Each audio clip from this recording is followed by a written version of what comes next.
வணக்கம் வந்தன மக்களே, இது தமிழச்சி குரல், உங்களில் ஒரு குரல். இந்த காணொளியில் நீங்கள் பார்க்க போகிற சிறுகதை மரண சீட்டை கேட்டு வாங்கவும். Crime story. யார் யாரை கொலை பண்ணுறாங்கன்னு பார்த்துடலாமா? வாங்க பார்க்கலாம்.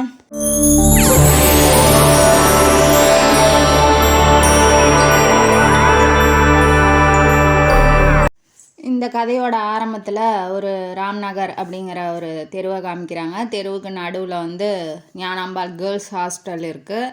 அந்த ஹாஸ்டல் உள்ளேயும் வெளியிலையும் கேர்ள்ஸ்லாம் போயிட்டு வந்துட்டுருக்குறாங்க. நிறையா பேர் இருக்காங்க அப்படிங்கிறதுக்காக.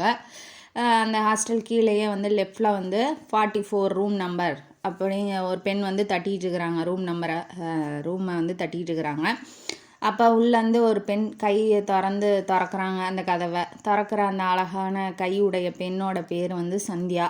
அந்த பொண்ணு தட்டுற பொண்ணு என்னாகுது, உனக்கு ஃபோன் வந்திருக்கு அப்படின்னு சொல்கிறது. உடனே இந்த அம்மா அந்த சந்தியா என்ன சொல்கிறாங்க, சனினை இவ்வளோ நேரம் என்ன பண்ணிட்டு இருந்தேன், சீக்கிரமாக சொல்லமா. என்னமோ இவங்களுக்கு வேலைக்கு ஆள் வச்சு அவங்க இது பண்ணுற மாதிரி அந்த கற்றுறாங்க. கத்திட்டு இவங்க அப்படியே ரூமெல்லாம் திறந்து போட்டு போய் அந்த ஃபோனை அட்டன் பண்ண சீக்கிரம் போகிறாங்க. போயிட்டு ஃபோன் எடுக்கும்போது சந்தியா ஹியர் அப்படின்னு சொல்கிறாங்க. சொன்னோடனே அந்த பக்கத்துலேருந்து ஒரு ஜென்ஸ் வாய்ஸ் ஆம்பளை பேசுகிறாங்க. அவங்க என்ன சொல்கிறாங்க, ஃபஸ்ட்டு பேசுகிறதுலாம் இல்லை, இச்சின்னு ஒரு உமா சத்தம் தான் கேட்குது. ஐயோ என்னடா அது அப்படின்னு நமக்கு என்ன தோணுதுன்னா, ஒரு வேளை லவ்வராக இருப்பானோ. ஏன்னா இந்த பொண்ணு கல்யாணம் ஆகலை இல்லையா, கல்யாணம் ஆனால் மாமியார் வீட்டில் இருக்குமே, ஹாஸ்டல்லையாக இருக்குது அப்படின்னு நினச்சிட்டு சரி நம்மளுக்கு அப்படி தான் தோணுது, போகலாம் பார்க்கலாம். அப்புறம் வந்துட்டு நேற்று ஏன் வரல அப்படின்னு கேட்குறான். அதுக்கு இந்த அம்மா சந்தியா சொல்லுது, சரி இன்றைக்கி எப்போ என்ன டைம் சொல்லு, நான் கரெக்டாக வந்துடுறேன் அப்படின்னு சொல்லுது. ஸோ நான் 6 மணிக்கு ஹோட்டல் ஹரிஷுக்கு வந்துடு அப்படின்னு அவன் சொல்கிறான். சரின்னு இந்த பொண்ணும் டயத்துக்கு வந்துடுறேன் அப்படின்னு சொல்லுது. சொன்னோன்னே ரிசீவரை கீழே வச்சுட்டு இது ரூமுக்கு போகுது, மேக்கப் போட்டுக்குது, அப்புறம் சாரீலாம் புது சாரீலாம் கட்டிக்குது. அப்புறம் ரூமை பூட்டிட்டு வெளியில் டாக்ஸி பிடிச்சி ஹோட்டல் ஹரிஷுக்கு உள்ளே போயிடுது. போனோடனே ஹோட்டலில் என்ன இருக்கும், எல்லா நிகழ்வுகளும் காமிக்கிறாங்க. டீ குடிக்கிறாங்க, பேசிகிட்டு இருக்கிறாங்க, சாப்பிட்டுட்ருக்குறாங்க. அதெல்லாம் பார்த்துட்ருக்கா. எங்கே ஜெயந்த் எங்கே அப்படின்னு சுற்றி முற்றி தேடும் போது பின்னாடி ஷோல்டரில் ஒரு கை வைக்குது. அந்த அவர் தான் ஜெயந்த்.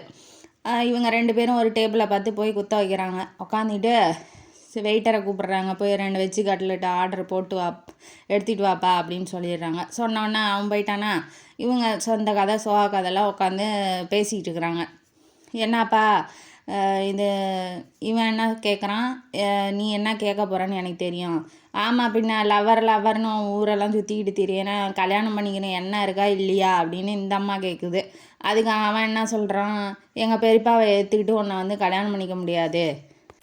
சரி அதுக்கு என்ன தான் உங்கள் பெரியப்பாவை சமாதானப்படுத்தவே முடியாதா அப்படின்னு அந்த பொண்ணு கேட்குது. அதெல்லாம் முடியாது, ஏன்னா அவரை ஏற்று வேறு ஏதாவது அவரை ஏற்று உன்னை கல்யாணம் பண்ணிட்டேன்னா சொத்தில் பங்கு இல்லை அப்படின்னு சொல்லிடுவார். ஏன்னா அவங்க பெரியப்பா என்ன பண்ணியிருக்காருன்னா உயில் எழுதி வச்சுட்டார், எனக்கு அப்புறம் சொத்தெல்லாம் ஜெயந்துக்கு தான், இவனுக்கு தான் அப்படின்னு சொல்லி. இப்போ அதை மீறி ஏதாவது செஞ்சானா வச்சுக்கோங்க, போய் உயிலை மாற்றிக்கிட்டு எழுதி வச்சுட்டா என்ன பண்ணுற, சொத்தெல்லாம் போயிடும் இல்லையா. அதனால் அவன் அப்படி நினைக்கிறான். இப்போ என்ன தான் என்னை கல்யாணம் பண்ணிக்க முடியுமா முடியாதான்னு அந்த பொண்ணு கேட்குது. அதுக்குள்ளே வெஜ்ஜு கட்லெட் வந்துடுது. அந்த அண்ணா 2 பேரும் உட்காந்து சாப்பிட்றாங்க. சாப்பிட்டுட்டே இருக்கும்போது, ஆமாம் நீ எனக்கு நீயும் வேணும் சொத்தும் வேணும், அதுக்கு ஒரு நான் பிளான் வச்சுருக்கேன் அப்படின்னுங்கிறான். என்ன பிளானு அப்படின்னு அந்த பொண்ணு கேட்கும்போது, என்ன பிளானு, எங்கள் பெரியப்பாவை போட்டு தள்ள வேண்டியதான் அப்படிங்கிறான். என்னமோ கொலை ஈஸியாக சொல்கிறான். ஐயோ சாமி. அதுக்கப்புறம் அந்த பொண்ணு பயந்துருது. பயந்தோடனே உடம்புலாம் வேர்க்குது, சுற்றி முற்றி பார்க்குது, இவன் பேசுகிறது யாராவது கேட்டாங்களா அப்படின்னு. சரி எப்படி பண்ணலான்னு இருக்கேன்னு ஐயோ இந்த பொண்ணும் பிளான் ஆட்டங்குது. 2ம் சரியான கிரிமினல் ஜோடி ஆட்டங்குது. அது கொஞ்ச நேரம் தான் பயப்படுது. அதுக்கப்புறம் அவன் திட்டத்துக்கும் இதுவும் ஒத்துழைக்க மாட்டேங்குது. சரின்ட்டு என்ன பண்ண போகிற, நீ மாட்டிக்காமல் உன்னால் முடியுமா, நீ போலீஸில் மாட்டிக்கிட்டா என்ன பண்ணிடுவ. அந்த பொண்ணுக்கு அதோட கவலை. அவன் பெரியப்பன் இருந்தான்னா இல்லைன்னா என்னன்னு அது பார்க்குதாட்டங்குது. கொஞ்சமாவது போய் ஒரு சமாதானப்படுத்தலாம், ஒரு காலில் விழுந்து கெஞ்சலாம், அந்த மாதிரிலாம் இல்லை. ஒத்து வரலையா ஒரே வெட்டுன்னு இருக்க மாட்டேங்குது இந்த ஜோடி. அதுக்கப்புறம் சரி அதுக்கு ஒரு பிளான் வச்சுருக்கேன்னு இவன் ஜெயந்த் சொல்கிறான். சரி எப்போ எங்கே என்ன பண்ண போகிற அப்படின்னு கொஞ்சம் பொறுமையாக பேசுகிறாங்க. சத்தமாக பேச முடியாத காரியமாக அது. அப்படி பொறுமையாக பேசினோன்னே அவன் வெயிட்டர் வந்துடுறான். ஒரு காஃபியை குடிச்சிட்டு கட்டிட்டு வெளியில் வராங்க. வரும்போது 6:40 ஆகுது. அவனோட ஸ்கூட்டி கீழே பார்க் பண்ணியிருக்கான் இல்லையா, அங்கே வந்து பஜாஜ் அப்போல்லாம் அது தானே, அதை எடுத்துக்கிட்டு வெளியில் வந்து சந்தியா உக்காருங்கிற அந்த கில்லி படத்தில் விஜய் தனலட்சுமி உக்காரு அப்படிங்கிறாங்க. அந்த மாதிரி இவனை சந்தியா உக்காருன்னு சொல்லி கூட்டிகிட்டு போகிறான் ஒரு இடத்துக்கு. ஸ்கூட்டரில் வந்து ரொம்ப தூரம் போனதுக்கப்புறம் ஆள் நடமாட்டமே இல்லாத ஒரு தெரு, அங்கே ஒரு ஓட்டு வீடு. அந்த வீட்டுக்கிட்ட அவன் பைக்கை பார்க் பண்ணுறான். பார்க் பண்ணிட்டு உள்ளே போகிறான். உள்ளே போனோடனே போகிற வழியில் மல்லிகைப்பூ செடியெலாம் இருக்குது, அழகாக இருக்குது. ஒரு நாய் படுத்திட்டு அவங்கள முறைச்சி பார்க்குது, உருன்னு ஒரே ஒரு சத்தம், லொல் அப்படின்னு குலைச்சிட்டு பேசாமல் படுத்துக்குது. ஏன்னா அது அந்த நாய் என்ன நினைக்குதுன்னா, நீ போடுற சொத்துக்கு இவ்வளோ தாண்டா என்னால் குலைக்க முடியும்னு அவளை தான் குலைக்குது. ஒரே ஒரு குலைச்சிட்டு பேசாமல் இருந்துக்குது. இவன் போய் ஜெயந்த் போய் கதவை தட்டுறான். தட்டினோடனே யார் கதவை திறக்கிறா அப்படின்னா, கைலி பனியன் போட்ட ஒரு ஆம்பளை, பென்சில் மாதிரி மீசை வச்சுருக்கான், இப்போ மருவெல்லாம் இருக்குது, பீடி வச்சுக்கிட்டு குடிச்சிக்கிட்டு அவன் கதவை திறக்கிறான். திறந்தோடனே வாங்க சாருங்கிறான், என்னமோ விருந்தாளியை கூப்பிட்ற மாதிரி. உடனே உள்ளே கூப்பிட்டு உட்கார வைக்கிறாங்க. உட்கார வச்சோன்னே, என்ன தன்ராஜ், நான் சொன்னதெல்லாம் முடிச்சிடலாமா அப்படின்னு கேட்குறான். அதாவது அவன் பேர் வந்து தன்ராஜ். என்ன சார் இப்பயே முடிக்கணுமா சார் அப்படின்னு கேட்குறான். ஆமாம், நாளைக்கு ஊட்டிக்கு போகிறாரு பெரியப்பா, நீ போய் முடிச்சிரு அங்கேயே அப்படின்னு இவன் சொல்கிறான். சார் உங்கள் பெரியப்பா நான் பார்க்கணும், பார்த்தா தானே முடிக்க முடியும், எப்போ எங்கே வந்து பார்க்கணுன்னு சொல்லுங்கள், நான் வந்து பார்க்குறேன் அப்படின்னு சொல்கிறான். சரி, நான் அதெல்லாம் சொல்லி அனுப்பிச்சி விட்றேன் அப்படின்னு இவன் எந்திரிச்சு கிளம்ப போவான். அவன் தலையை சொறிகிறான், எப்போதும் போல தான். தலையை சொன்னோடனே இந்த காசுன்னு ஒரு 1000 ரூபாய் எடுத்து கொடுக்குறாரு. கொடுத்தோடனே இவங்க 2 பேரும் வந்து வெளியில் வந்துடுறாங்க. வெளியில் வந்து அவங்க வீட்டுக்கு போயிடுறாங்க. தன்ராஜ் வந்து கைலி பனியனோட தானே, இப்போ கொஞ்சம் டீசெண்டாக ட்ரெஸ் போட்டுக்கிட்டு அவன் ஆஃபீஸ் பக்கம் வரான். ஆஃபீஸ் பக்கம் வந்தோடனே உள்ளே போகிறான். ஆஃபீஸ் எப்படி இருக்கும், ஃபைல்ஸை வச்சுக்கிட்டு அங்கிட்டு இங்கிட்டு 4 பேர் போயிட்டுருப்பாங்க. கேபினாக இருக்கும். அப்புறம் டைப்ரைட்டிங் மிஷின்லாம் அடிச்சிக்கிட்டு இருக்கு. எல்லாம் வந்து கிராஸ் பண்ணி அந்த காரிடாரில் நடந்து போயிட்டுருக்கான். போயிட்டுருக்கும்போது ப்ரொடக்ஷன் மேனேஜர் ஜெயந்த்னு போட்டிருக்கு. அந்த கதவை தட்டினோடனே ஜெயந்த் உள்ளே உக்காந்துட்டுருக்கான். வர சொல்லி கூப்பிட்டோன்னே அந்த ஜன்னல் வழியாக காமிச்சு விட்றான் அந்த பெரியப்பாவோட காரை. அது ஒரு ரெட் கலரில் இருக்குது. அந்த காரோட நம்பரை நோட் பண்ணிக்கோ போகும்போது அப்படின்னு சொல்கிறான். சரி, உங்கள் பெரியப்பாவை காமிங்க சார் அப்படிங்கிறான். நீ வந்து தோட்ட வேலை செய்யறதுக்கு ஆள் வேணும், அதுக்காக உன்னை கூப்பிட்ருக்கேன்னு சொல்லியிருக்கேன், நீ போய் பெரியப்பாவை பாரு அப்படின்னு சொல்லியிருக்கான். யார் சொன்னாங்க அப்படின்னு கேட்டால் நீ என்ன சொல்லுவ அப்படின்னாட்டி, என் பேரை சொல்லக்கூடாது, விஜயன் சார் அனுப்புகிறாரு அப்படின்னு சொல்லுன்னு அவன் சொல்கிறான். லாஸ்ட்டு கேபினில் தான் அவர் இருக்கார், நீ போய் பாரு அப்படின்னோடனே இவன் வெளியில் வந்து கிராஸ் பண்ணி லாஸ்ட்டுக்கு போகிறான். போயிட்டே இருக்கும்போது லாஸ்ட்டு கதவை தட்டுறான். அவங்க பெரியப்பா நல்லா ஜம்முன்னு கம்பீரமாக உட்காந்துட்ருக்கோன்னே பல்லெல்லாம் தங்க பல்லெல்லாம் கட்டியிருப்பாராட்டங்குது. நல்லா பணக்காரர் இல்லையா, அதனால். அப்புறம் இவன் வந்தோடனே, சார் விஜயன் சார் இப்படி வந்து தோட்ட வேலைக்கு அனுப்பிச்சி விட்டாரு அப்படின்னாட்டி, சரி நீ ஒரு வாரம் கழிச்சு வா, நான் உனக்கு என்ன வேலைன்னு சொல்கிறேன்னு அவன் சொல்லிடுறான். சொன்னோன்னே இவனும் வெளியில் வராங்க. வெளியில் வந்தோன்னா, நீங்கள் கவலைப்படாதீங்க சார், நான் முடிச்சிட்றேன், இப்போ காரியத்தை கச்சிதமாக முடிச்சிருவேன். ஏன்னா இவன் ரொம்ப கவலையில் இருக்கான்ல இவன் ஜெயந்த். அப்புறம் சரின்ட்டு இவன் போயிடுறான். போனோடனே அன்றைக்கி சாயங்காலம் வந்து ஊட்டிக்கு போகிறதா பிளான் இல்லையா, அவர் போகிறதுக்கு முன்னாடி நிறைய வேலை சொல்கிறாரு. இந்த வேலையை செஞ்சிரு ஜெயந்த், அதை செஞ்சிரு. இவன் வந்துக்கிட்டு அனுப்பி விட்றதுலே குறியாக இருக்கான். சரி பெரியப்பான்னு ஆமாஞ்சாமி போட்டுக்கிட்டு எப்படியோ அனுப்பிச்சி விட்டா போகுதுன்னு காரில் பிடிச்சி தள்ளாத குறதான். அப்புறம் போய் உட்கார வச்சோன்னா சரி நான் போயிட்டு வந்துடுறேன் அப்படின்னு சொல்லி இவர் வந்து காரை எடுத்துக்கிட்டு அதே மாதிரியே கிளம்பி போகிறாரு. மேட்டுப்பாளையம் தாண்டி ஊட்டி வரைக்கும் ரோட்டுக்கு போயிட்டாரு. ஹேர்பின் பெண்டெல்லாம் வரும் இல்லையா, மலை ஏறும் போது அந்த மலைக்கிட்ட போயிட்டாரு. போனோடனே தன்ராஜ் ரெடியாக இருக்கான் கொலை பண்ணுறதுக்கு.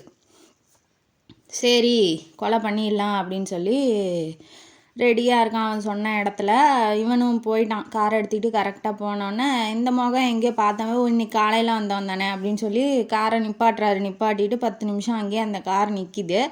இதை என்ன பண்ணுறான், ஒருத்தன் பங்களாலேருந்து பார்த்துட்டான்.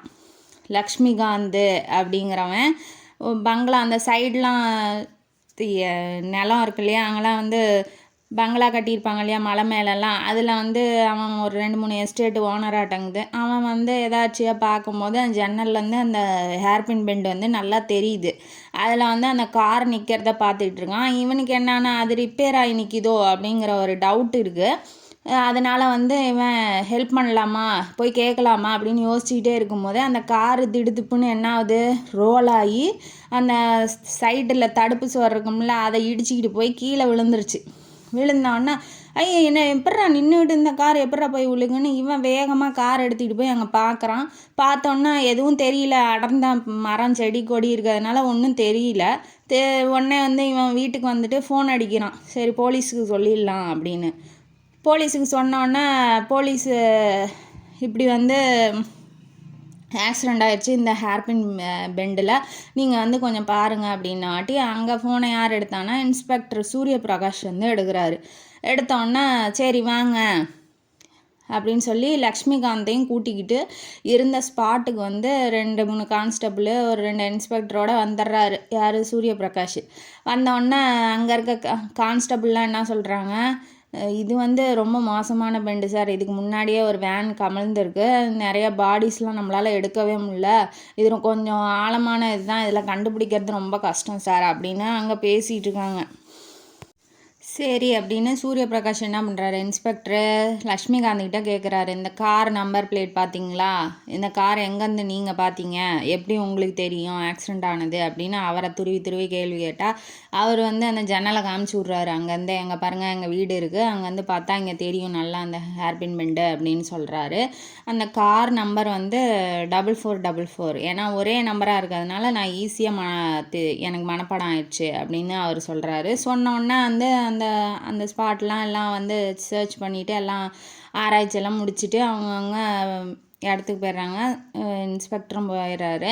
அதுக்கப்புறமேட்டு இப்போ வந்து தண்டராஜ் வந்து ஜெயந்தை பார்க்கறதுக்காக அவங்க வீட்டுக்கு வந்துட்டான். வீட்டுக்கு வந்தோன்னே வேலைக்காரியமாக தான் கதவை திறந்தோடனே நீங்கள் யார் உங்களுக்கு என்ன வேணுங்கும் போது எனக்கு ஜெயந்த் சாரை பார்க்கணுங்கிறான்.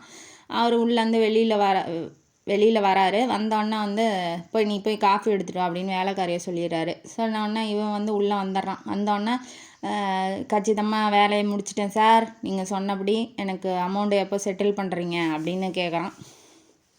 அதாவது இவன் முன்னாடியே பேசி வச்சுருக்கான். இந்த இப்போ சொத்து விவகாரமாக பேசும்போது 50,000 தரேன்னு சொல்லியிருக்கான் கொலை பண்ணுறதுக்கு. அதாவது ஒவ்வொரு இதுக்கும் ஒவ்வொரு ரேட் ஃபிக்ஸ் பண்ணி வச்சுருக்கானா. இப்போ இந்த சொத்து விதமாக நீங்கள் கொலை பண்ண சொன்னீங்க இல்லையா, அதனால் வந்து 50,000. அதுக்கு திருட்டு வேலை வேறு எதுக்காகுதுன்னா அதுக்கு தனியாக ரேட்டு இது பண்ணியிருப்பாங்களாட்டங்குது அவங்க பாலிசி. சரி ஒர்க் எத்திக்ஸ் ஆட்டங்குது. அப்புறம் சரி என் கைக்கு வரட்டும், அந்த ஃபார்மாலிட்டிலாம் முடியட்டும், இன்னும் ஆக்சிடெண்ட் ஆன விஷயமே எனக்கு இன்னும் காதில் வந்து விழுகல, அதெல்லாம் எல்லாம் முடிஞ்சதுக்கப்புறம் நான் 2 வாரம் ஆகும், 2 வாரம் ஆனோடனே சொத்தெல்லாம் என் கைக்கு வந்துடும், வந்தோடனே உனக்கு செட்டில் பண்ணிடுறேன் உன் காசை அப்படின்னு சொல்லி யார் ஜெயந்த் வந்து தண்டராஜ்கிட்ட சொல்கிறான். என்ன சார் 2 வாரம் ஆகுங்கிறீங்க, எனக்கு நீங்கள் அப்பயே தாங்க, எனக்கு இப்போ வந்து பணம் வேணும், ஒரு 10,000 அரேஞ்ச் பண்ணுங்க அப்படிங்கிறான். அவன் வந்துட்டு என்னங்கிறான், இப்போ என்கிட்ட காசு இல்லைடா, சொத்து வந்தால் தான்டா காசு, நான் கொடுத்துட்றேன்டா, எங்கேயும் இது பண்ண ஏமாற்ற மாட்டேன், நீ தைரியமாக இரு. ஆமாம் பெரிய அப்படிங்க இந்த உடன்படிக்கை அப்படின்ட்டு இவன் வந்து கிளம்பி போயிடுறான் தண்டராஜ் ஜெயந்த் சொன்னதை நம்பி. அடுத்தது வந்து போலீஸ் இவனுக்கு சந்தோஷம் தாங்க முடியல. யாருக்கு, ஜெயந்துக்கு. அப்பா ஒரு சனியை ஒழிஞ்சிட்டான்னு ஜாலியாக திரியிறான். திரிஞ்சவொடனே ரூமில் போய் நல்லா பாட்டெல்லாம் போட்டு கேட்டுக்கிட்டு நல்லா ஆனந்தமாக படுத்திக்கிட்டு இருக்கான். 10 நிமிஷம் கழித்து கதவை டொக்குன்னு தட்டுறாங்க. யாருன்னு வந்து பார்த்தோன்னா இன்ஸ்பெக்டர். இவனுக்கு தெரிஞ்சது தானே, வந்து சொல்லுவாங்க எல்லாம் பண்ணுவாங்கன்னு இவனுக்கு தெரியும் இல்லையா. அவன் வந்துட்டு அப்படியே பயமான மாதிரி, இன்ஸ்பெக்டர் வந்துட்டாரான், பயமான மாதிரி ஒரு மூஞ்சை வச்சுக்கிட்டு சொல்லுங்கள் சார் அப்படின்னு கேட்குறான். அவன் வந்துக்கிட்டு சொல்கிறான், இப்படி வந்து கைலாசம் வந்து உங்கள் பெரியப்பா தானே அப்படின்னு கேட்கும்போது ஆமாம் அப்படிங்கிறான். உங்கள் அப்பாவா, நீங்கள் அவரோட மகனா அப்படிங்கும்போது இல்லை சார் நான் வந்து அவரோட தம்பி பையன் அப்படின்னு சொல்கிறான். சொன்னோடனே இப்படி ஆக்சிடெண்ட் ஆயிடுச்சுப்பா அப்படின்னு சொன்னோடனே இவனுக்கு ஒன்றுமே தெரியாத மாதிரி நடிக்கிறான். செம்ம நடிப்பு போட்டோன்னே சரி அழுவ முடியல, இந்த அழுக ட்ரை பண்ணோன்னே நீங்கள் வாங்க ஃபார்மாலிட்டிலாம் முடிச்சு விடுங்க அப்படின்னு சொல்லி இன்ஸ்பெக்டர் கூப்பிட்றாரு. கூப்பிட்டோன்னே இவனும் போகிறான். போயிட்டு ஃபார்மாலிட்டிலாம் முடித்தோடனே வக்கீலோட வீட்டுக்கு போகிறான். லாயர் வீட்டுக்கு போனோன்னா லாயர் எப்படி இருக்கிறாருன்னா நல்லா தொப்பையை போட்டுக்கிட்டு நல்லா குண்டாக இருக்கிறாரு, நல்லா ஒயிட்டாக வெள்ளையாக இருக்கிறாரு. முன்னாடிலாம் வழுக்க விழுந்து போய் 4 முடியை வச்சு மறைச்சிக்கிட்டு இருக்கிறாரு, காற்றடிச்சா அது பறக்குது. அப்புறம் இவர் வந்து உள்ளே போயிட்டு அவர் பேர் வந்து